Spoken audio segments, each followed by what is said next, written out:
Bonjour, nous sommes le 31 du 12 2023 avec un temps qui est pluvieux, qui est, je veux dire, venteux. Il fait un petit peu froid. Donc, je veux dire, voilà, le ciel est couvert.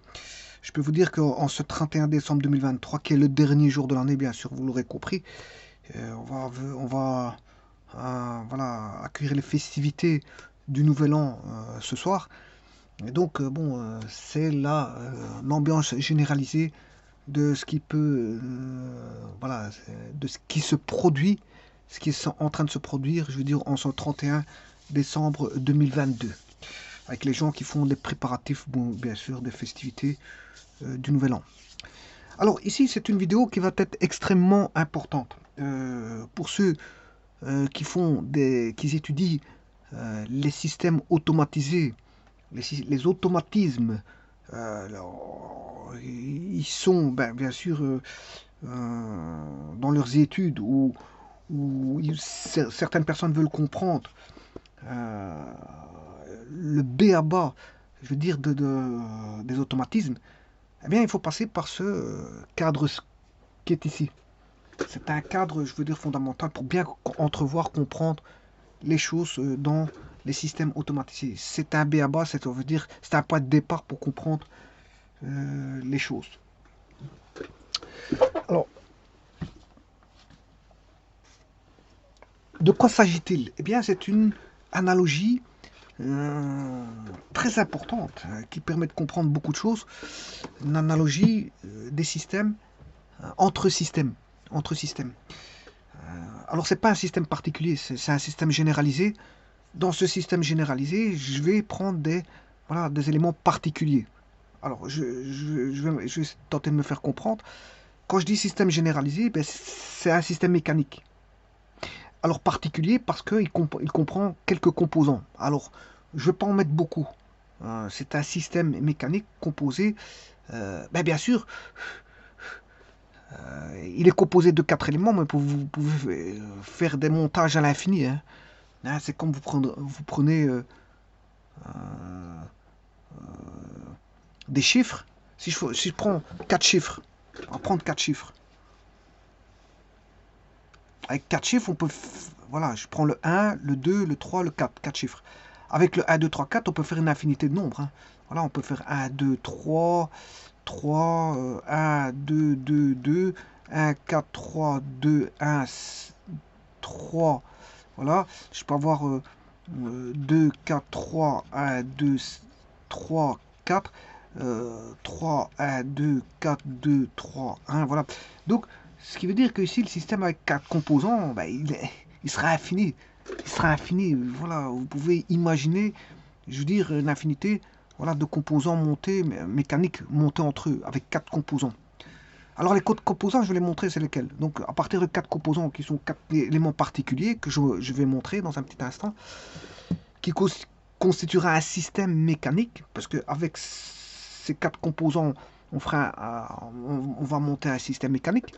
Voilà qui sera un montage mécanique simple parce que composé que de 4 éléments, bien que vous pouvez les décupler. Hein, bien qu'il y a 4 composants, comme je vais dire, un composant, vous pouvez le prendre 3 fois dans le système. Hein. Voilà, le deuxième composant, vous pouvez le prendre 5, 6 fois, 7 fois, tant que vous voulez. Voilà. Bon, ça c'est une chose. Eh bien, dans le système électrique, ça va être pareil. Voilà. Donc, c'est-à-dire que on aura, dans le système électrique, j'aurai que 3 composants. Donc, dans le système mécanique, j'en aurai 4. Pourquoi 4? J'expliquerai pourquoi j'en ai 4. J'expliquerai pourquoi j'en ai 4 et pourquoi dans le système électrique j'ai 3. Alors que normalement, l'analogie, si vous voulez faire une analogie, c'est 3 composants que vous prenez dans le système mécanique comparativement à 3 composants dans le système électrique. Mais je vais expliquer pourquoi il y a, je veux dire, un quatrième élément. Voilà. Donc la conversion va se faire donc du système mécanique vers le système électrique et inversement du système électrique vers le système mécanique. Voilà. Donc ici je veux pas, je veux dire compliquer les choses dans le sens compliqué. Ici je ne vais pas le compliquer parce que le signal analogique qui sera, bien sûr il est analogique donc il est dépendant du temps. Le signal dépendant du temps ici il sera constant. Ce sera une constante. Donc, C'est une grandeur. Je ne dis pas qu'est-ce que ça va être la grandeur, hein, parce que justement, c'est dans le but du développement qui va se faire ici. La grandeur, vous allez voir, ça va être quoi ici. Je ne dis pas ce que c'est dans un premier temps. Voilà, c'est une grandeur grand X. Mais en tout cas, tout ce que je peux vous dire, c'est que cette grandeur grand X va être constante. Alors, c'est une grandeur, bien sûr, mécanique, puisque ça provient d'un système mécanique. Mais c'est une grandeur analogique, dépendant du temps.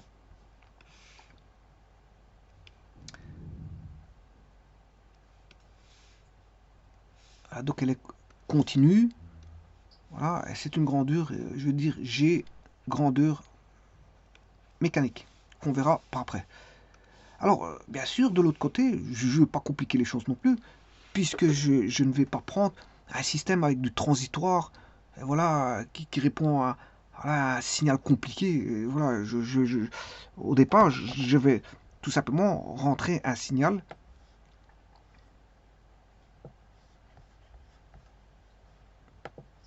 qui est continu et constant.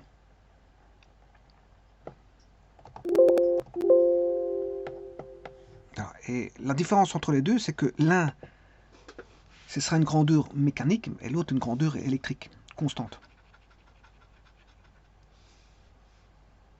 Et donc, vous verrez qu'il y a une analogie. Et l'analogie, elle est très, je dirais, très parlante. Attends, j'ai bousillé le titre, je m'excuse. Je sais pas qu'est-ce que j'ai fait. Voilà. L'analogie, elle est très parlante. Dans le sens, je vous parlais tout à l'heure, il y a un instant, je vous parlais de, avec 4 chiffres, on peut faire 1, 3, 4, 1, 2, 3. Vous aurez compris que je pourrais construire des systèmes mécaniques comme bon me semble. Et si on peut faire une analogie, je pourrais construire des groupements électriques comme bon me semble. Alors, les groupements électriques, c'est ce qu'on appelle des circuits électriques. Hein. Voilà, c'est ce qu'on appelle des circuits électriques. Donc, grâce à 3 composants, je construirai voilà, des circuits électriques répondant bien sûr à une source de tension qui sera constante. Alors que le système mécanique, je ne vais pas compliquer les choses, je ne vais pas mettre une réponse sinusoïdale ou peu importe, je vais mettre voilà, un symbole qui est voilà, une grandeur constante. Grandeur constante. Alors, ceci étant dit, voilà. Tout d'abord, avant toute chose, je vous rappelle quelques fondamentaux.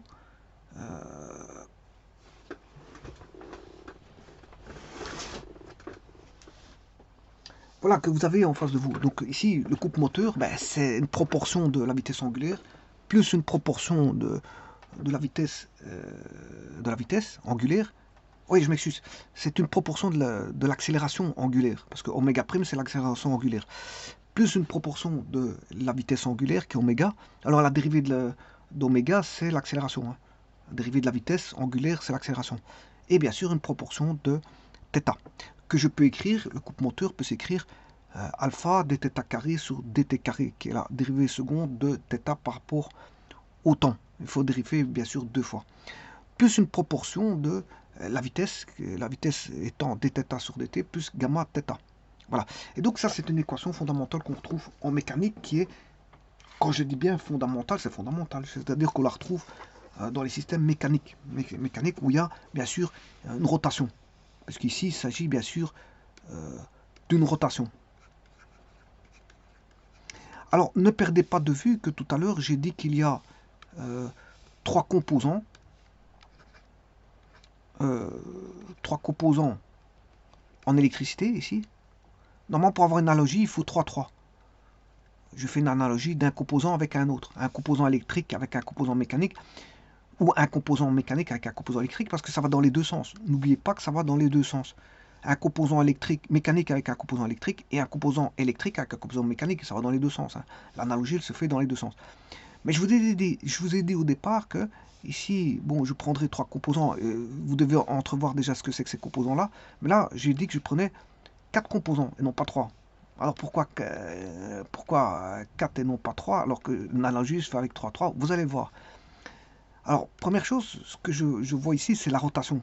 La rotation. Voilà, la rotation. Vous voyez que c'est une proportionnalité par rapport à l'accélération angulaire, par rapport à la vitesse et par rapport à la... Comment est-ce qu'on appelle ça? À l'arc. Alors, l'arc, ça peut être un angle, hein. Si vous convertissez l'arc en angle, des radians en degrés, hein. Voilà, vous convertissez euh, euh, les unités d'arc en unités d'angle. Voilà, des radians vers les degrés. Bon, ça peut être un arc, quand je dis gamma θ, peut-être un arc ou un angle. Alors, je vous rappelle aussi que tout ça est dépendant du temps. Vous aurez compris que là, c'est θ de t, dθ de t, puisqu'on dérive par rapport au temps. Et voilà, θ de t. Alors, θ peut être constante. Hein, voilà. Alors, ça va donner alpha d'oméga sur dt, puisque c'est la dérivée de la vitesse angulaire par rapport au temps. Alors, ça peut être aussi une vitesse, quand on dit angulaire, c'est un angle, mais c'est un arc aussi. Hein. C'est une vitesse d'arc. Voilà, c'est en radians par seconde ou en degrés par seconde.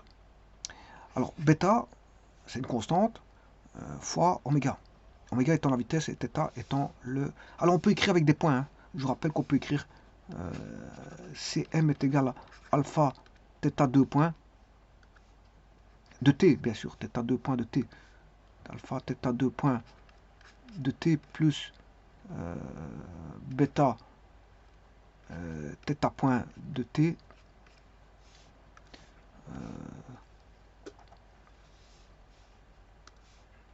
plus gamma θ de t. Voilà, on peut vous écrire avec des θ points, θ points. Tout ça, c'est la même chose, c'est toutes des équivalences d'écriture.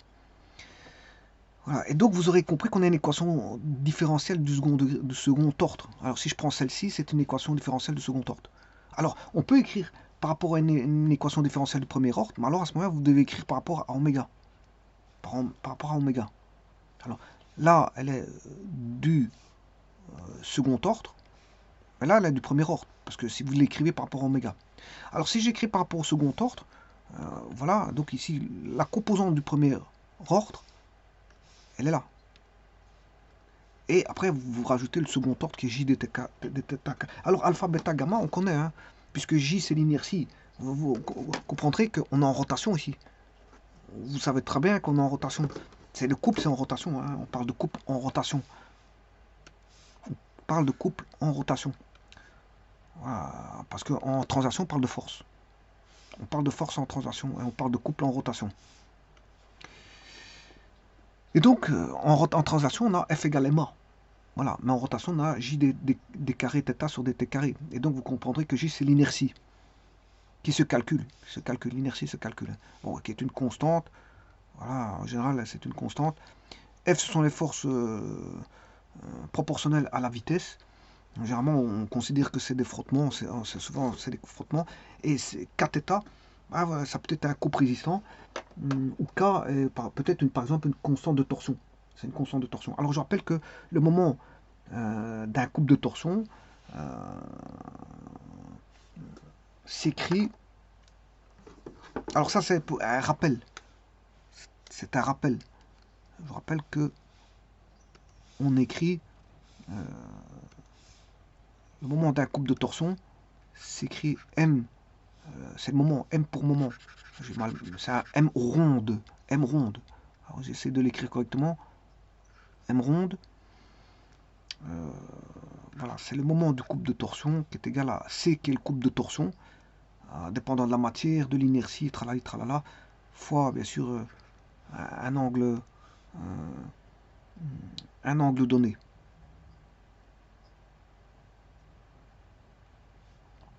Bien sûr, comme c'est le moment du couple de torsion, c'est un couple résistant, donc il faut moins alpha. Bon, c'est pour vous dire que le K, ça peut être un couple de torsion, par exemple. Voilà, kθ peut être vu comme un couple résistant. Donc il peut passer, on peut avoir Cm moins Cr. Si ceci est un couple résistant, voilà, vous pouvez écrire Cm moins Cr est égal à J dθ carré sur dt carré plus F dθ sur dt. Voilà, puisque le couple résistant est passé de l'autre côté. Voilà, si je considère ça comme un couple résistant, il peut passer de l'autre côté. Bon, enfin bref. Ça, c'est pour vous dire que c'est l'équation généralisée qu'on retrouve en mécanique et qu'on retrouve dans les appareils de mesure analogiques.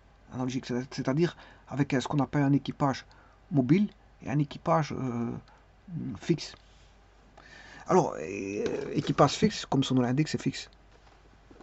Les équipages mobiles et fixes, on en retrouve dans beaucoup de choses. Hein. Par exemple, je pense comment est-ce qu'on appelle ça, au palan, le palan ordinaire, où il y a un moufle fixe et un moufle mobile. On peut avoir des poulies mobiles avec des poulies fixes. Voilà, et donc on peut avoir des appareils de mesure avec un équipage mobile et un équipage fixe. C'est-à-dire mobile, ça veut dire celle qui va bouger. Pourquoi? Parce qu'il y a peut-être une force électromagnétique qui va faire en sorte qu'il voilà, il va avoir des mouvements. Voilà. Et donc ici, quand on fait une mesure, ben, il y a toujours une grandeur d'entrée, une grandeur de sortie, qui, voilà, et la grandeur de sortie peut être voilà, donnée par un couple. Pourquoi un couple? Parce que ça tourne. Si vous prenez une aiguille avec une échelle graduée sur un cadran, ben, l'aiguille va tourner. Ben, elle provient d'un couple. Il y a un couple moteur. Bien sûr, il y a toujours un couple résistant qui va avec, puisque l'aiguille a tendance à revenir vers sa position initiale. Sauf un compteur électrique, et il continue à tourner, il ne revient pas en arrière. Ce serait bien qu'il revienne en arrière. Bon, mais ce n'est pas le cas parce qu'il doit compter l'énergie qui rentre. Voilà, et donc c'est payé, c'est facturé en fonction voilà, du nombre de tours. Et donc là, on essaie de ne pas avoir de couple résistant justement, voilà, pour un compteur électrique. Parce que si on a un couple résistant, ben, il va freiner, par exemple. Il va freiner, et ça c'est pas bon pour la facturation. Ouais, donc il doit avoir le moins de frottement possible, aussi minime soit-il. Maintenant, c'est des frottements, c'est avantageux pour le consommateur, pas pour le producteur d'électricité. Alors, ceci étant dit, bon, on a ici un couple moteur, bien sûr avec un couple résistant, et donc l'équation, elle est là. L'équation d'un équipage, d'un appareil électrique équipé d'un équipage mobile et d'un équipage fixe. Alors, l'équipage mobile se fera généralement avec des électroaimants. Des électroaimants, des bobines, et tralali, tralala. C'est ça qui fait qu'on a voilà, une mobilité, qu'on aura une force électromagnétique, donc on aura voilà, une force, et donc qui dit force dira bouger quelque chose. Et ici, bon, effectivement, c'est pas des forces, c'est des coupes, parce que ça tourne. Ça tourne. Alors maintenant, vous voyez que vous avez une aiguille qui va tourner avec un certain couple et va répondre à l'équation que voici. J des θ carré sur des t carré, plus qui J étant l'inertie qui est une constante du système, F étant les forces de frottement qui sont connues par le constructeur. Voilà, tout ça, c'est quand il y a la fabrication de l'appareil, tout ça, je veux dire, c'est pris en compte par le constructeur. Et donc, là, quand l'aiguille tourne, pour passer d'une échelle de 0 à une échelle de 3,5 par exemple, voilà, ici on est à 3,5, avec des sous-graduations, hein, parce qu'il y a des sous-graduations, voilà, on peut avoir des sous-graduations, des sous-unités, voilà, comme ceci. Et donc on peut faire une lecture un peu plus, je veux dire, un peu plus précise. Entre 9 et 10 par exemple, ben, il y a toute une multitude, on peut... Bien sûr, il y a toujours des erreurs de visualisation, ça c'est d'office parce qu'on ne voit pas très bien où est-ce qu'elle est exactement la pointe de l'aiguille, mais je veux dire, on fait toujours des petites erreurs, et voilà, de toute façon, ça fait partie voilà, de la mesure. Quand on mesure, il y a toujours des erreurs qu'on doit prendre en compte, et normalement, on minimise ces erreurs, on essaie de minimiser ces erreurs. Et donc ici, bon, cette échelle graduée, vous pouvez la voir sur un axe. Voilà, c'est comme si on avait une échelle sur un axe. Bien sûr, ici, ce sont des unités de mesure. Par exemple, ici, on a 12, 11, 10 unités de mesure, 9. Voilà. Et donc, ces unités de mesure, je peux les mettre voilà, sur une droite. Sur une droite. Voilà. À la place de mettre sous forme circulaire. Alors, pourquoi elle est sous forme circulaire? Parce que c'est une aiguille qui va tourner, puisqu'il y a un coupe moteur. Donc, fatalement, l'idéal pour avoir la meilleure visibilité, c'est sur voilà, une indication avec un cadran, on va dire, semi-circulaire. Alors, la plupart des appareils analogiques sont à cadran, je veux dire, circulaire comme ça. Les appareils numériques, non, parce que c'est un affichage, je veux dire, digital, fait sur voilà, un écran rectangulaire. Mais ici, c'est fait sur un écran, je veux dire, à cadran, je veux dire, avec une échelle graduée, je veux dire de manière circulaire et non pas linéaire, parce que ce qui est en bas c'est linéaire, ce qui est au-dessus c'est circulaire. Bon, ceci étant dit, ça c'est pour une rotation. Une rotation. Alors, bien sûr, je ne vous ai pas accordé, voilà, le système mécanique de quoi il est composé. Alors, Maintenant, pourquoi j'ai parlé de la rotation? Parce que vous aurez compris que ben, les trois composants dont je vais parler, c'est de la translation, qui seront assimilés à euh, euh, trois composants électriques. Mais pour la rotation, il suffit de faire voilà, une analogie euh, entre des éléments mécaniques. Entre deux éléments mécaniques, à ce moment-là, vous pouvez faire une analogie entre elles. C'est-à-dire entre une translation et une rotation mécanique. Entre une translation mécanique et une rotation mécanique, on sait trouver toutes les analogies possibles, on les connaît, il n'y a pas de problème. Maintenant, le tout, c'est de faire de l'analogie de trois composants à trois composants mécaniques à trois composants électriques, ou inversement, de trois composants électriques à trois composants mécaniques. Alors, au niveau électrique, vous aurez compris que la grandeur d'entrée, c'est une force électromotrice. Donc, j'avais débuté ici en vous disant que je vais rentrer non pas n'importe quel signal, je ne vais pas mettre un signal compliqué pour vous expliquer ceci. Je ne vais pas commencer à mettre des réponses indicielles, des réponses, voilà, à un échelon, des réponses, voilà. Non, tout simplement, je vais mettre une, enfin, des réponses, pas un échelon, c'est ce que je voulais dire, des réponses à un indice ou, enfin, ici, disons que je ne vais pas prendre un signal qui fait comme ceci, ou un signal qui est sinusoïdal, ou peu importe. Voilà, c'est ça que je veux dire. Donc il n'y aura pas de transitoire, il n'y aura pas rien de tout ça. Ici, c'est tout simplement un générateur continu. Et donc le symbole du générateur continu, je l'ai bien mis. Voilà, ça c'est le symbole d'un générateur continu avec le plus qui est la grande barre et le moins qui est la petite barre. Bien sûr, avec un interrupteur à fermer, parce que généralement les appareils électriques ne sont pas tout le temps en consommation. Si, il y en a. Par exemple, si je prends le modem il est toujours alimenté. Si vous le laissez toujours allumé, il peut rester allumé tant que vous voulez. Non, mais quand même, voilà, vous pouvez couper, le couper quand même. On peut quand même le couper. Mais disons que la plupart des appareils électriques, bon, si par exemple vous prenez une lampe, vous mettez un interrupteur, vous prenez un ordinateur et un interrupteur. Dans tout système électrique, il y a un système de commutation pour pouvoir alimenter, je veux dire, le circuit électrique ou électronique. Donc il y a toujours un interrupteur ou voilà, une touche à impulsion pour pouvoir commander, voire un bouton poussoir si ce sont comment on appelle ça, des télérupteurs ou des contacteurs, bon, ou mettre en marche un moteur via un contacteur, ben, il faut toujours un bouton poussoir. Voilà, donc la commande nécessite toujours une interruption du système électrique ou la mise en marche du système électrique via un interrupteur. Donc vous avez une source de tension continue, un interrupteur, et là, à ce moment-là, voilà les composants électriques qui sont mis en place. C'est-à-dire que, bien sûr, j'ai pris un circuit simple ici, qui est une résistance, une self et un condensateur, pour vous montrer que là, on a presque une analogie au circuit. Voilà, ceci. Ici, c'est une équation différentielle du second ordre, parce qu'il y a JD carré sur dt carré. Par contre, là, c'est un peu spécial. C'est spécial. Pourquoi c'est spécial? Parce que, bon, hérité, ça correspondrait à quoi le hérité dans le système mécanique? Le hérité correspond au kθ, puisqu'il n'y a pas de différentiel, il n'y a pas d'intégrale. Voilà. Donc, hérité correspond au kθ. Maintenant, le LDT sur dt, ben, c'est une dérivée. Ben, c'est une dérivée première. Ben, ça correspond à quoi? Ça correspond à f dθ sur dt. C'est là, il y a une dérivée. Maintenant, le jd carré θ sur dt carré, c'est du second ordre. Voilà. Par contre, ici, on n'a pas du second ordre. Bien au contraire, on a une intégrale. On a une intégrale. Donc, le circuit n'est pas tout à fait analogue. Mais c'est normal, parce que ce que je vais faire comme analogie, c'est pas un circuit, je veux dire, électrique avec un système en rotation. Le système en rotation, c'est pour, tout simplement, pour passer par après, je vous ai mis le système en rotation aussi du second ordre, pour passer du système mécanique en translation vers le système mécanique en rotation. Voilà, je vous ai mis ça parce que après il faudra faire une analogie. Je vous ai dit qu'il y avait 4 composants. 4 composants. Mais si je fais de la translation, je peux faire de la translation avec beaucoup de choses. Enfin, avec 3 composants. Voilà, vous allez voir les 3 composants. Je peux mettre un ressort, une masse peut-être en translation, un piston peut-être en translation, et je veux dire, comment on appelle ça, donc une masse, un piston et un ressort. Un ressort peut-être en translation. Alors il existe toutes sortes de types de ressorts, mais ici je prends un ressort en translation. Je vous dis que je ne vais pas prendre 50 000 composants. Hein.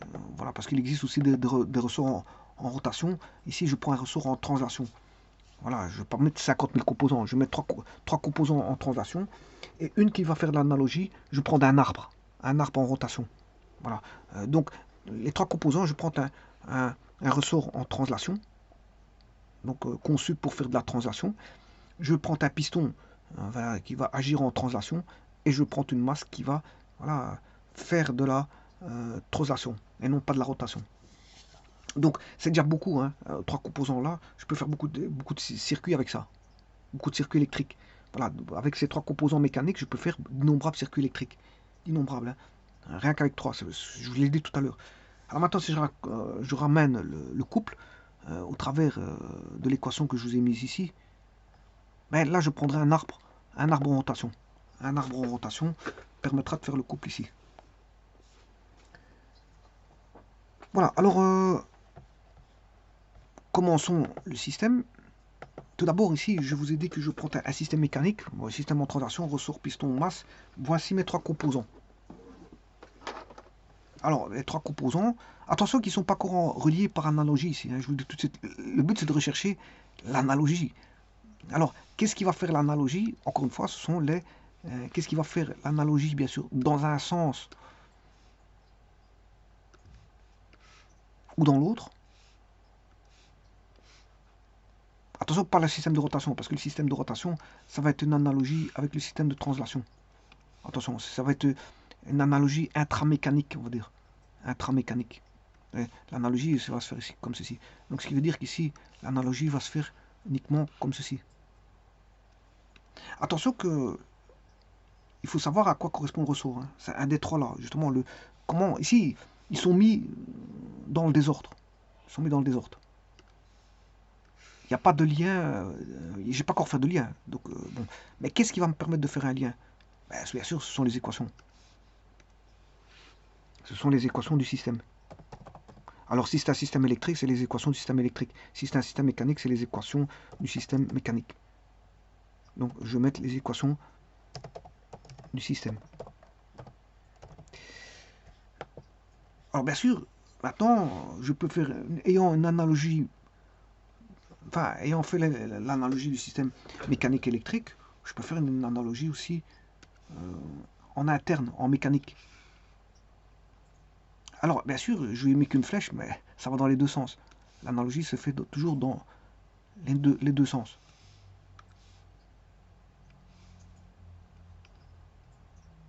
Et là maintenant, je peux faire une conversion d'un système en translation vers un système en rotation et d'une conversion d'un système en rotation vers un système en translation. Alors, bien sûr, ici, j'ai pris un arbre. Hein, un arbre pour le système en rotation avec, ici, j'ai mis des roulements à billes. Je peux mettre des roulements à billes ici. Ici, j'ai des roulements à billes. Voilà, et j'ai une rotation de l'arbre.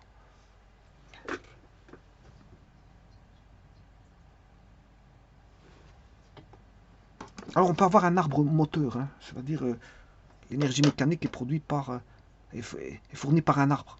L'arbre fournit, alors qu'un arbre peut aussi recevoir de l'énergie provenant voilà, d'un système mécanique. Voilà, vous lui donnez une certaine forme d'énergie mécanique, vous lui donnez du couple, l'arbre il va tourner. Maintenant, l'arbre peut entraîner, on peut avoir un arbre entraînant ou entraîné. C'est ça que je veux dire. Il peut fournir l'arbre peut fournir de l'énergie mécanique au travers d'un couple provenant d'un moteur. Mais un arbre peut recevoir aussi de l'énergie mécanique provenant d'un système mécanique, voire d'un moteur. Ah, et donc, vous voyez qu'ici, je vais passer du système au travers. Tout va dépendre des équations du système. C'est les équations du système qui vont faire qu'il y a une analogie. Alors, quelle forme d'analogie peut-on avoir? Ben, il suffit de regarder les équations. Hein. Vous avez des équations. Là, on a du second ordre, c'est-à-dire on a une dérivée seconde. On a une dérivée seconde, bien sûr avec une constante hein, devant, mais ça on s'en fout, ça on verra par après. Mais on a une dérivée seconde. On peut avoir une dérivée première, on peut avoir ni de dérivée première ni de dérivée seconde. Mais attention, puisque ici on peut avoir une dérivée première, on peut avoir une intégrale aussi. On peut avoir une intégrale. Dans le système, on peut avoir une intégrale, comme on peut ne pas avoir ni de dérivée ni d'intégrale. Donc c'est ça qui fait que les équations, c'est ça qui va faire l'analogie. S'il y a une dérivée d'un côté et qu'on a une dérivée de l'autre côté, ben, c'est intéressant. Si on a une intégrale d'un côté et une intégrale de l'autre, ben, c'est intéressant. Mais attention, il faut que ça se fasse par rapport à des variables, je veux dire, qui sont analogues. Parce qu'il ne suffit pas de voir qu'on a une dérivée d'un côté et une dérivée de l'autre, une intégrale d'un côté et une intégrale de l'autre, mais il faut que ça se fasse par rapport à des variables analogues. Voilà. Et ça, voilà. Donc on a trois composants, plus un composant qui est là. Donc voilà mes trois composants que je vais faire une analogie. Trois composants qui seront analogues en espérant trouver des dérivées, des intégrales dans les équations. Et des dérivées secondes, pourquoi pas. Là on a trois composants, mais là, ce composant-là, c'est pour aller vers un système mécanique, d'un mécanique vers un mécanique. Voilà, j'ai rajouté un système, un quatrième, pour avoir d'aller d'un mécanique à un mécanique. Voilà, et donc on a tout pour fonctionner ici, parce que il suffit d'aller chercher les équations du système.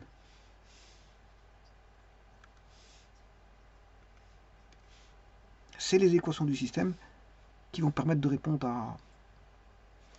à ce qui est analogue en tant que variable et ce qui est analogue en tant qu'opération, c'est-à-dire différentiel, intégrale ou, voilà, ou rien du tout, si on n'a pas fait d'intégrale ni de différentiel. On a une fonction du temps. Alors, commençons. Tout d'abord, ça c'est l'équation du condensateur. On a, pour un condensateur, il faut regarder l'équation du condensateur. Alors, le condensateur, il est donné par dV, hein, est égal à 1 sur C, I de T dt. Ça, c'est pour la différentielle. Le différentiel est donné, la variation de tension au bord d'un condensateur est donnée. Alors, C étant condensateur, la valeur du condensateur en farad.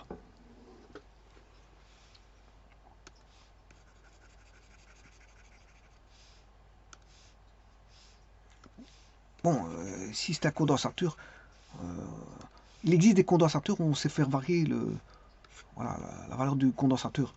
Ce qu'on appelle des condensateurs variables. Mais bon, ici, j'ai un condensateur fixe. C'est-à-dire que c'est une constante, donc on a 1 sur C qui est une constante. Donc la constante ici, c'est 1 sur C. Alors le courant qui va passer au travers du condensateur, si on alimente, bien sûr, il faut l'alimenter, parce que sinon, c'est pas, sinon il est inerte. Hein. Voilà, il n'y a rien qui se passe, sauf s'il peut être préchargé. Préchargé, il a une tension au bord de à ces bornes. Donc je vous rappelle que le condensateur, c'est un dipôle avec deux bornes. On a un dipôle ici. Voilà, on peut l'alimenter sur ces bornes.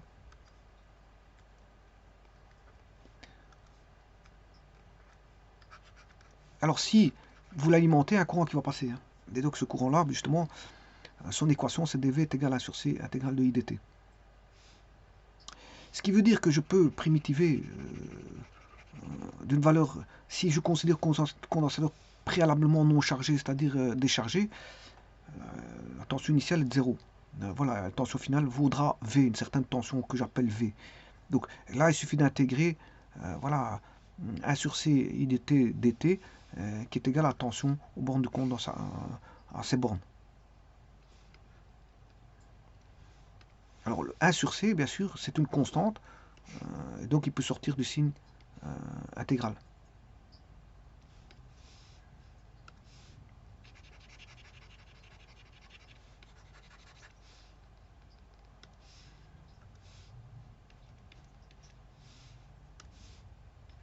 Voilà, et ça c'est la tension au bord d'un condensateur, 1 sur C intégrale de I dt.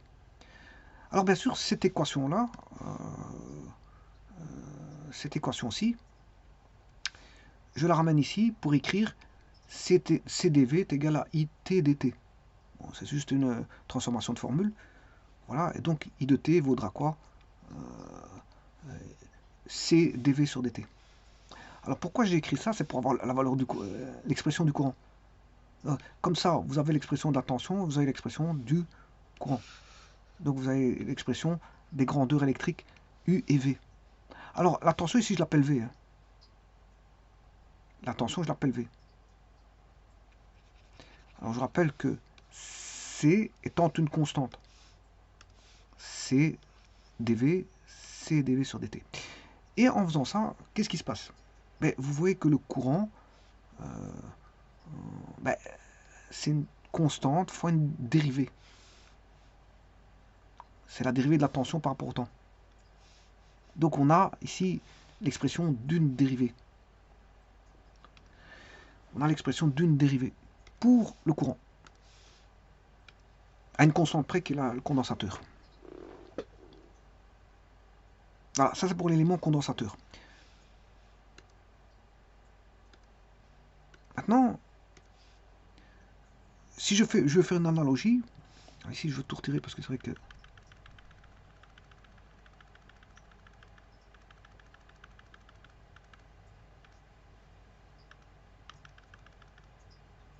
Voilà. Maintenant je vais écrire toutes les équations. Alors, bien sûr ici c'est mauvais. Hein. Bien sûr c'est pas l'analogie ici, c'est mauvais. Hein.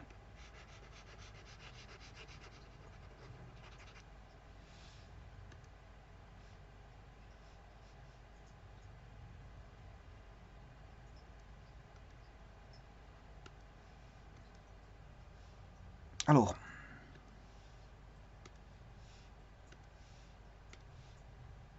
l'analogie, elle est là. C'est ça l'analogie. Donc, l'analogie, je vais faire les équations dans un petit instant. Voilà, l'analogie électrique et mécanique. Alors, le courant, le condensateur, je viens de le faire. Vous pouvez constater que c'est CdV sur dt. CdV sur dt. Attention que le V ici, c'est une tension. Hein. En électricité, ici, le V ici, ce sera V est une tension. V de t, c'est une tension dépendante du temps, une grandeur analogique. C'est une tension. À ne pas confondre ici, V de t sera une vitesse. En mécanique, V, c'est une vitesse. Et en électricité, V est une tension. On va dire ça comme ça. Donc ici, j'ai bien mon système mécanique avec mon ressort, la masse et le piston. Alors là, on a bien une vitesse. Là, une tension. Donc là, je vous ai montré qu'ici, pour le condensateur, c'est dV sur dt. Oui, mais pour la masse, on trouve une différentielle aussi. Pourquoi? Parce que la masse, c'est F égale ma, l'inertie. MA. Or, MA, c'est une dérivée de la vitesse par rapport au temps. Et donc, on retrouve bien une dérivée. Et donc là, on a l'analogie qui est faite directement entre la masse et le condensateur. Donc, je peux lier la masse au condensateur parce qu'il est lié par une dérivée. Attention que ça, c'est dV sur dt. Ici, c'est une vitesse. Hein. En électricité, dV sur dt, c'est une tension.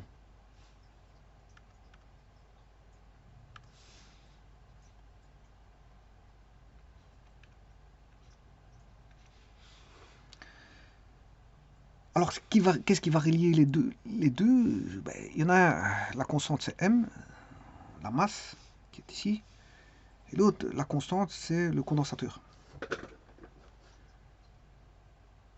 Maintenant, le piston. Le piston, c'est K fois V. Alors, la force, alors vous voyez que c'est chaque fois force hein, à gauche, alors qu'à droite, c'est le courant.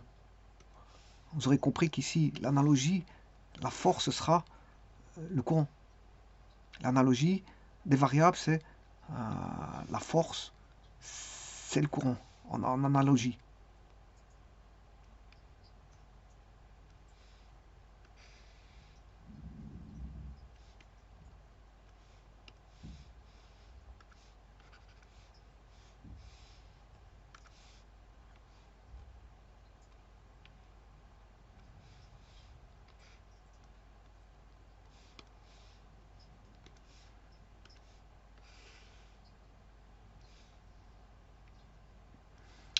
Et donc,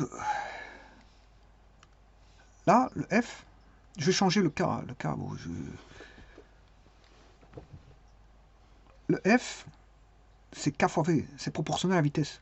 Dans un piston, la force est proportionnelle à la vitesse, V de T.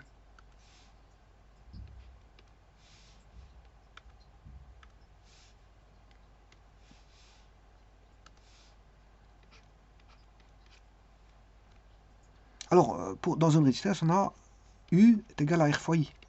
C'est-à-dire U de T est égal à R fois I de T. Ça veut dire que si je tire le I, c'est 1 sur R fois U de T. Et c'est ce que j'ai écrit là. 1 sur R, V de T. Parce que ici, c'est pas U, c'est V.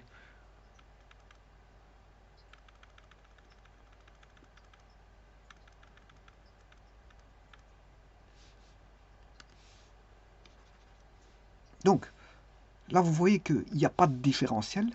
Je m'excuse ici. Il n'y a pas de différentiel, ni d'intégration. C'est V de T. Il est pris tel quel. Là, le V de T est pris tel quel. Pas d'intégration. Par contre, ici, la constante, je vais juste la changer parce qu'on l'appelle F. C'est F. Alors, c'est une proportionnalité, F étant une proportion par rapport à la vitesse, qu'on retrouve, bien sûr, ici. Vous voyez le F dθ sur dt en rotation. Quand vous êtes en rotation, vous avez F dθ sur dt. Donc, généralement, c'est les forces de frottement. C'est tout ce qui vient faire... c'est proportionnel à la vitesse, mais généralement, c'est proportionnel aux forces de frottement. Donc, F étant un coefficient, on va dire proportionnel à la vitesse. Ici, c'est en rotation, bien sûr. Hein. On est en rotation. Mais ici, ce que j'ai marqué là, c'est en translation. Voilà. Et qu'est-ce qui est équivalent ben, c'est le F est équivalent à 1 sur R.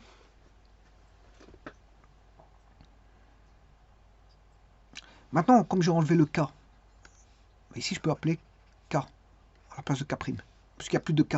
Le F, j'ai appelé le K, F. Et donc, comme j'avais K', ici, je peux mettre le K, il n'y a plus de K. Puisqu'il n'y a qu'un seul K, je ne peux pas faire d'amalgame entre les K et K'. Donc ici, je l'ai appelé K. Alors maintenant, un ressort, c'est K fois X. K fois X.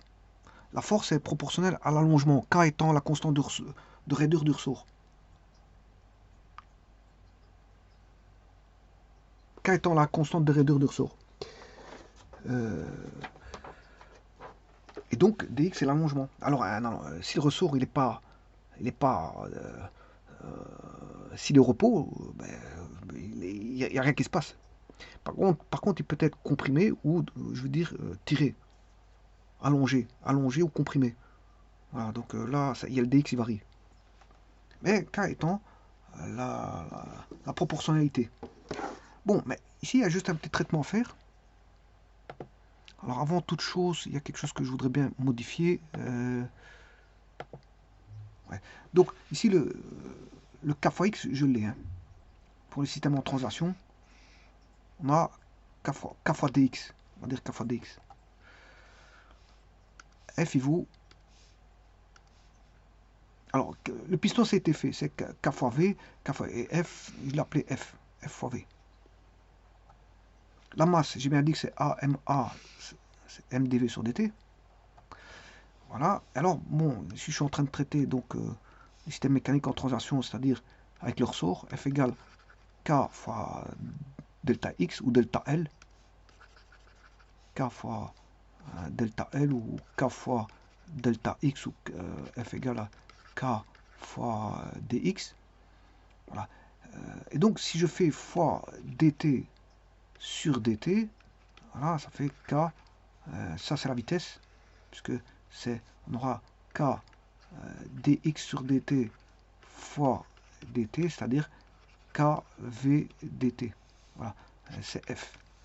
Alors, bon, pour avoir le f, bon, je peux passer par l'intégrale. Mais si je fais l'intégrale, je peux sortir la constante k de raideur du ressort.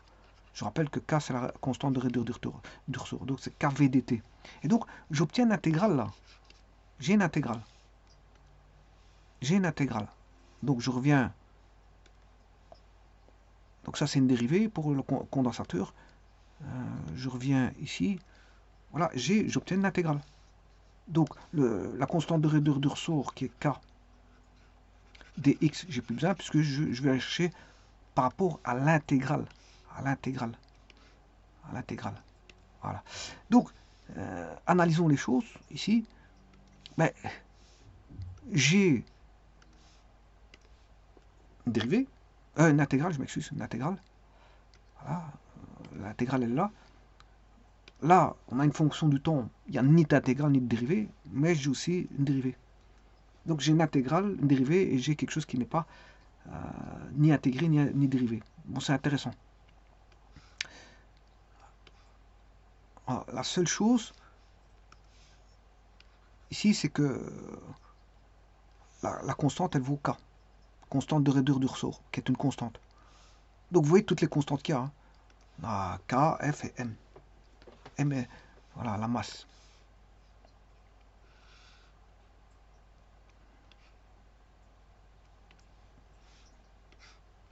Maintenant, voyons voir au niveau électrique. Alors, je vous ai fait la résistance.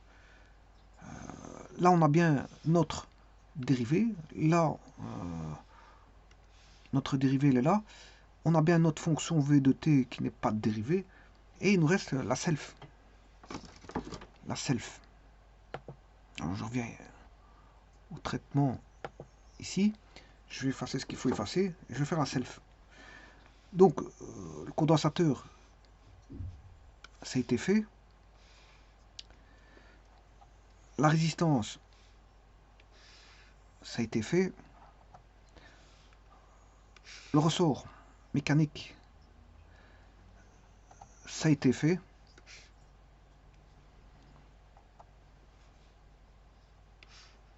Alors pour l'arbre, je vais faire vite l'arbre. L'arbre, c'est ceci. Hein. Vous aurez compris que c'est un système en rotation. Voilà. Système de rotation.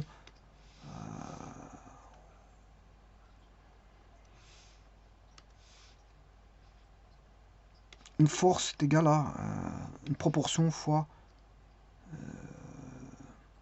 une vitesse. Donc en fait, ça correspond en rotation. Dans la rotation, c'est le couple est égal à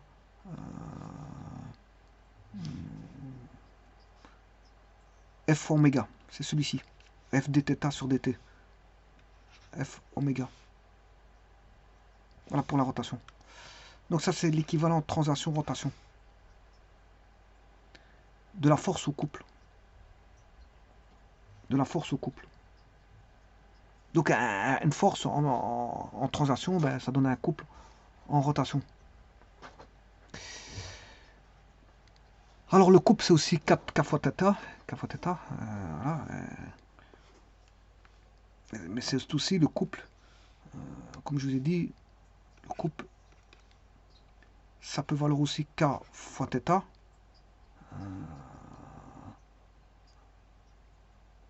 Alors ici, je vous rappelle que c'est F dθ sur dt aussi, hein, la vitesse angulaire.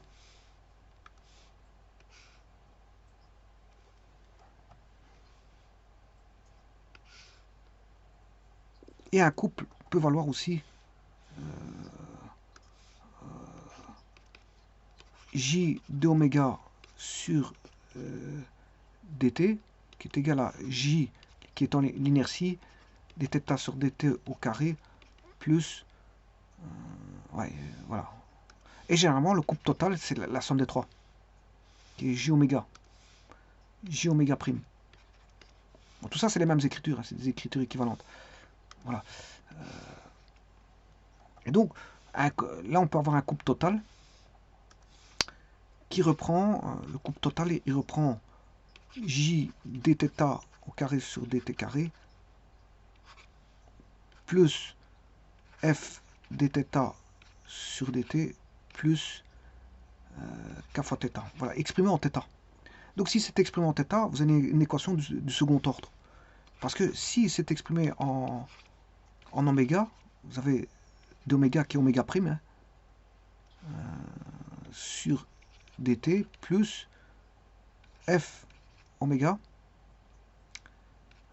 plus 4, plus une constante, voilà, ici on va marquer kθ, k fois θ. Là vous avez une équation de premier ordre en écrivant ceci. Alors bien sûr le kθ il peut, pour avoir du premier ordre vous allez faire ceci, ct moins kθ. Si kθ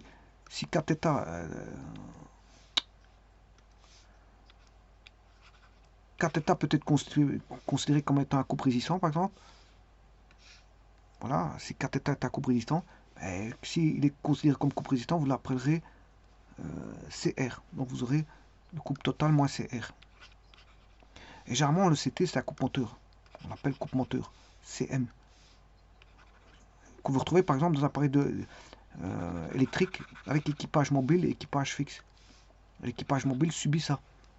Donc, alors, là, vous voyez vous avez une équation du second ordre ici, exprimée par rapport à là, c'est le deuxième ordre. Et ça, c'est le premier ordre. Donc, ça dépend si vous vous exprimez en θ ou en oméga. Alors, il est facile d'avoir... Alors, je rappelle que vous pouvez écrire en point. En point. Alors, en point...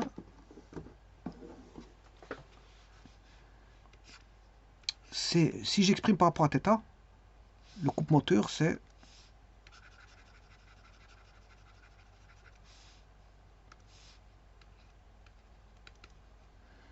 Jθ point, 2 points, plus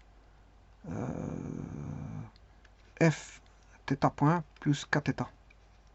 Alors, K peut être une constante de torsion, par exemple, d'un fil. Par exemple, hein, voilà.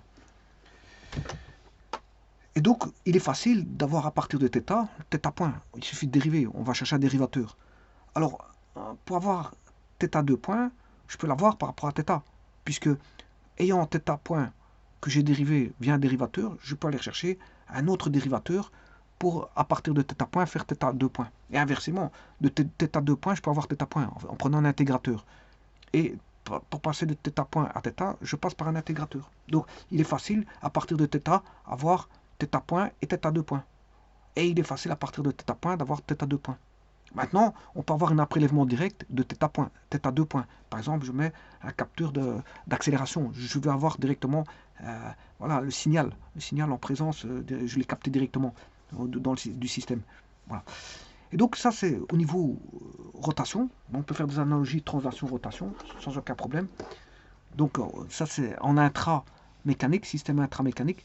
Et maintenant, pour la self, vous savez très bien que c'est U est égal, U de t est égal à U dI sur dt. Mais en fait, je vais aller chercher non pas la différentielle, mais l'intégrale. Parce que pourquoi? Parce que dans le système, là, il me faut une intégrale. Je ne l'ai pas. Je ne l'ai pas. Pour F, le système mécanique, F égale K intégrale de V dt. Mais pour le parti électrique, il m'en faut une. Sinon, si je prends en tension, ça n'ira pas. Si je prends en tension, ça n'ira pas. Donc, je vais faire la self. Celle d'auto-induction, L, exprimée en Henry. C, c'est en farad, R en ohm et L en Henry. Voilà, on va dire ça comme ça. Alors, la tension aux bornes de... Alors, c'est tout des dipôles, hein, résistance, condensateur, et même la source de tension. Ça, c'est un dipôle. Voilà, avec le plus-moins, c'est la force électromotrice ici. Ici, je l'ai mis constante. Voilà, c'est une force constante. Parce que si elle était variable, sinusoïdale, ce serait... Voilà, j'appellerais ça E de t. Voilà, c'est ça les symbolismes. Alors, le condensateur, c'est ceci, la self et la résistance. Et chacune étant régie par une équation. Hein. U égale R fois I pour la résistance. U de t est égal à L dI sur dt. C'est une dérivée. Hein. Là, c'est par rapport à une dérivée. Et pour la self, pour le condensateur, c'est 1 sur C intégrale de I dt pour avoir la tension aux bornes du condensateur. Donc là, il est donné pour un intégral, là, une dérivée, et là, pour la résistance, il n'y a ni intégrale ni dérivée. Bon, mais le problème, c'est que moi, il me faut un intégral.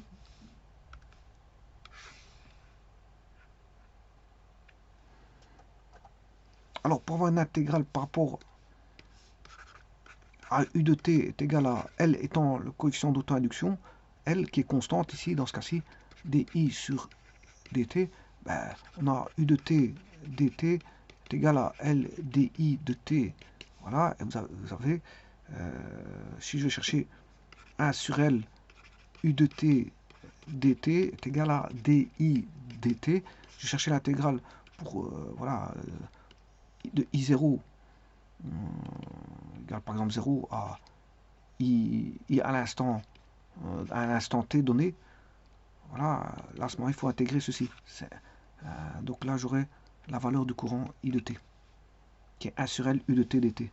Et donc c'est ce que j'ai ici, 1 sur L V de t, parce que ici c'est pas V, c'est pas U mais V. Et donc là j'ai une intégrale. Donc dans le système, ici, là j'ai une intégrale, là une intégrale.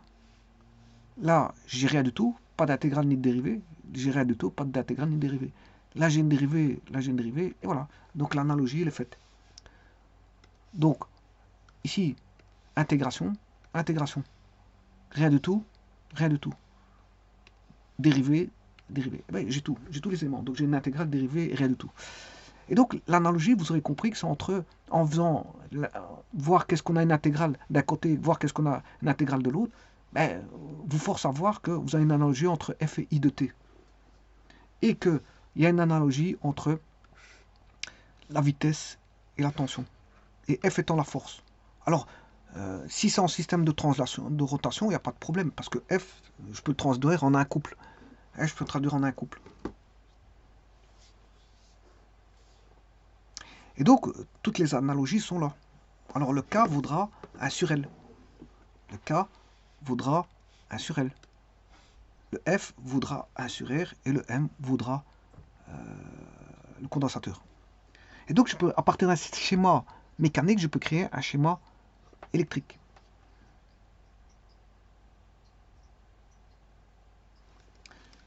Alors, je vais maintenant faire l'analogie. Grâce à ça, que j'avais déjà commencé ici, bon, je vais faire l'analogie à partir de ça.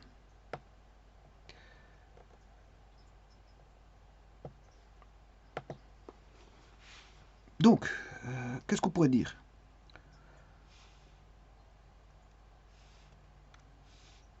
C'est là que je vais faire l'analogie. Alors mes trois composants, je les ai, et puis si je dois passer d'une force F à un couple, c'est possible, puisqu'il y a une analogie, un intrasystème, intrasystème, c'est-à-dire en interne, mécanique en interne. Donc vous voyez qu'il y a trois composants, les trois composants. Donc on sait bien qu'on a trois composants, trois composants. Et maintenant je vais faire mon analogie, que voici. Et bien sûr par rapport à ça. Donc si je prends déjà les constantes, alors je peux passer, l'analogie je vous ai dit que c'est dans un sens ou dans l'autre. Hein. Bon, je peux aller dans ce sens-là, ou dans le sens l'autre côté. En intramécanique c'est le même, hein. Je peux passer d'une force à un couple ou d'un couple à une force. Alors, moi il faut bien que je passe, pour l'écrire, il faut bien que je passe d'un système à l'autre, hein, parce que, bon, moi dans l'écriture c'est figé.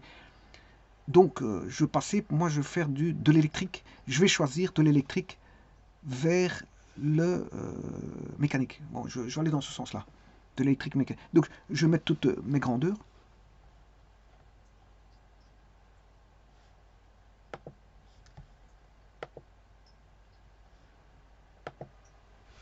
Alors, je vous ai dit que je vais passer de l'électrique au mécanique. C'est mon choix. Bon, j'aurais pu faire autre chose. Donc, je vais faire je peux faire de l'électrique, de mécanique à l'électrique, mais je choisis de l'électrique vers le mécanique. C'est mon choix. Mais attention que l'électrique, oui, mais le mécanique en translation et en rotation. Donc là, je vais faire l'analogie en translation, en interne.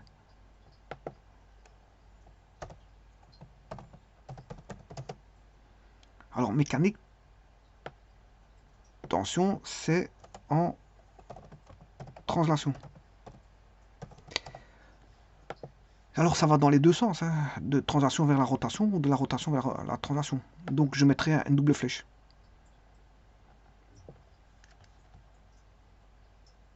Donc, ici, je vais mettre mécanique, rotation.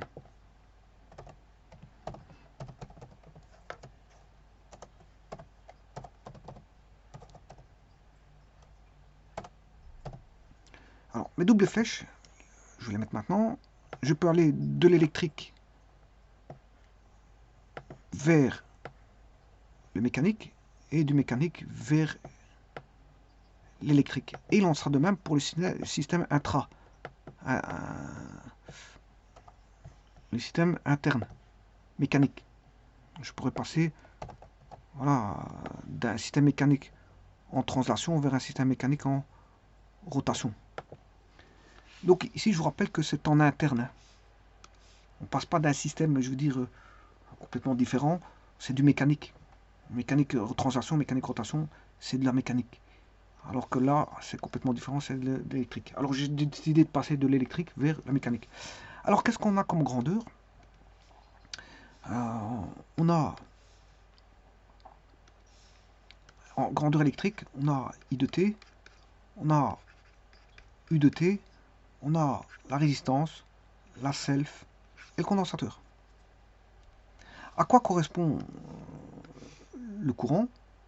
À quoi correspond la tension? À quoi correspond la résistance? À quoi correspond la self? À quoi correspond le condensateur? Alors, il manque une donnée ici. Bien sûr, il manque une donnée. Parce que ça, ce sont... Quand vous écrivez circuit, quand vous écrivez circuit, là, j'ai pas mis la source. Mais la source, voilà, vous aurez compris que c'est la gravitation. Hein. C'est la gravitation. Je vous montrerai dans des exemples que c'est la gravitation. Donc, moi, ici, ce que j'ai ici, c'est un circuit, si vous voulez, sans la source. Puisque j'ai U de T et U de T, I de T et U de T. Donc, je n'ai pas la source. Si vous voulez, j'ai pas... dans un premier temps, j'omets ceci. Mais je le mettrai, bien sûr, quand je mettrai des exemples de ça. Donc pour l'instant, je suis en train de voir juste RLC. Et il n'y a pas de source de tension. Voilà, parce que si je veux mettre la source de tension en mécanique, c'est la gravitation. Donc ça va correspondre non pas à une source de tension, mais à une source de courant.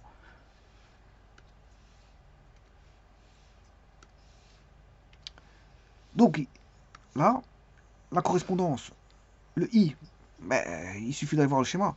Le I correspondait... bon, si je vais effacer... J'ai ramené ça ici, mais... Voilà, le I correspond à F. Une force en fonction, dépendant du temps. F de T.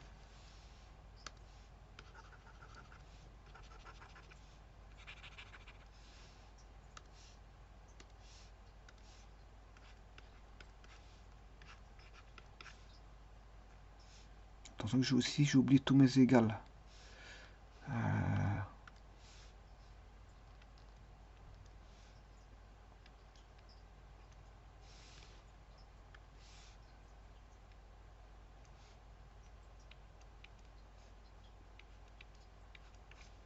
Voilà. Donc, au F correspond le I de T en électricité. Et le I de T correspond au F. Donc, si j'écrirais I de T, ben c'est F de T. La tension aux bornes de l'élément R, L ou C, que j'ai appelé là-bas, non pas U, mais V, V de T. Donc je vais rappeler, je vais le changer. V de T correspond à une vitesse. U de t correspond à une vitesse. Donc ça c'est la tension, V de t correspond à une vitesse V de t. Alors la résistance.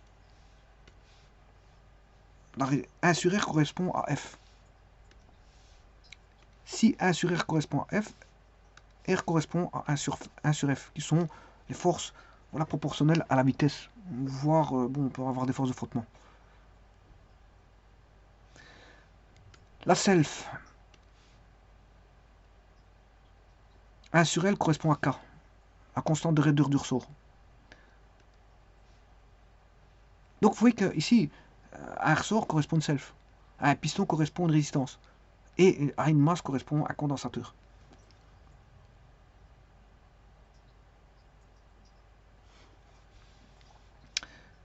Donc, je sais pas, j'étais en train de faire quoi, c'est pas ça. La self, je faisais la self. 1 sur L vaut K. 1 sur L vaut K. Donc K vaut, L vaut 1 sur K.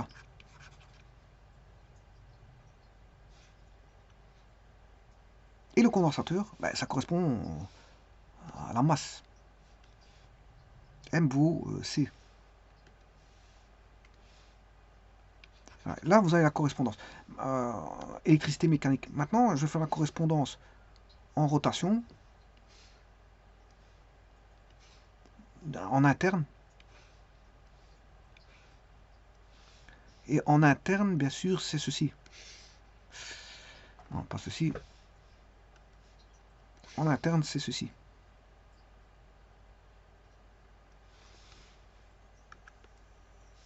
Puisque là, c'est une correspondance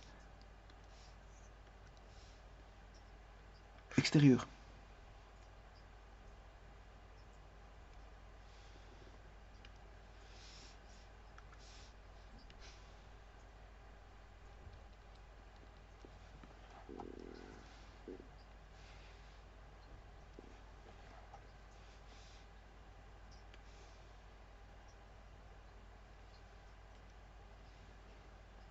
Alors, à F de T, ben, on l'avait tout à l'heure, ça correspond à un couple, dépendant du temps.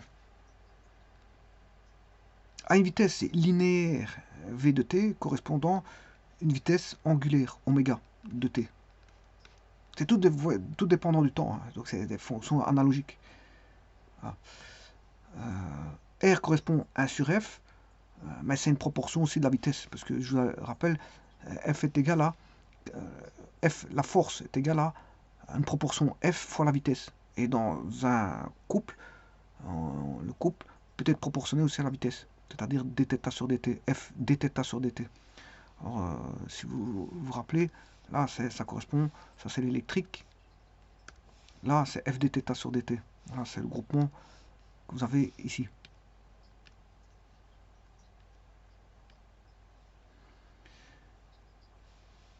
Ça c'est en rotation bien sûr, hein, en rotation. Donc on aura toujours ce fameux 1 sur F. Mais en rotation bien sûr. À la masse correspond l'inertie, J, et 1 sur K, mais ça reste 1 sur K. Voilà. 1 sur L, voilà, en rotation, vous aurez aussi voilà, une constante de raideur, par exemple, d'un ressort en rotation, ben, ça restera, on aura toujours 1 sur K.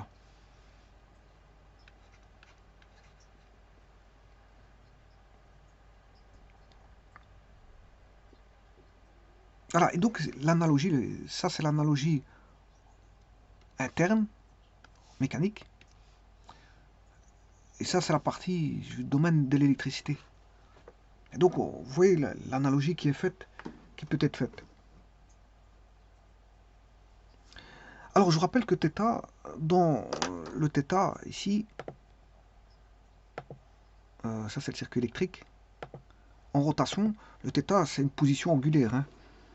L'oméga c'est une vitesse angulaire Et d oméga sur dt, c'est une accélération angulaire. Le grand J, c'est une inertie. Le F, c'est proportionnel à... c'est une proportion. Bon, généralement, c'est les frottements, le F, qui indique, si vous voulez, un couple perdu. Un couple perdu dû à, à ce, à ce coefficient de proportionnalité qui est proportionnel à la vitesse.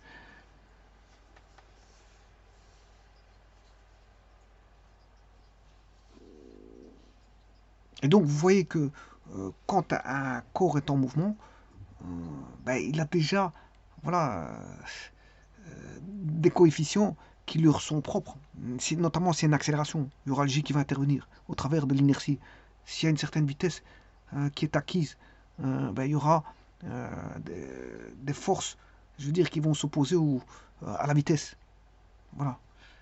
Et dès le départ, quand on a une position donnée, ben, il y a déjà, je veux dire, une force, enfin un couple. Il y a déjà un couple de présents généralement, c'est des couples antagonistes au couple qui est établi. Vous mettez un couple, il y a toujours un couple antagoniste qui se fait. Voilà. Et donc, à une position, il y a un couple antagoniste déjà.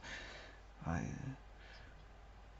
Donc, pour passer d'une position à l'autre, il y a des couples antagonistes.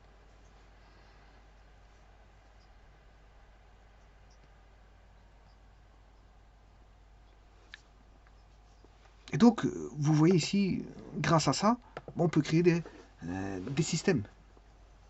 Des systèmes, un système électrique via un système mécanique. Je vous remercie.